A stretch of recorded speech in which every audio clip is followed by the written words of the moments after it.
Hello and welcome. This is a drink called how to make iced Pepsi Pineapple Coconut. First thing you gotta do is you put the ice cubes into this glass.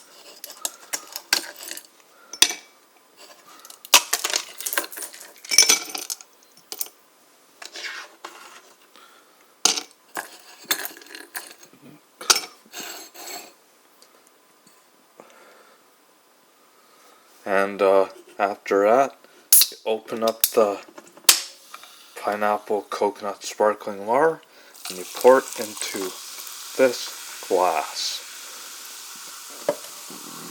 And last but not least, you open up this can of Pepsi and you pour it into this glass. And here is your iced Pepsi Pineapple Coconut. Enjoy, folks, and thank you for watching.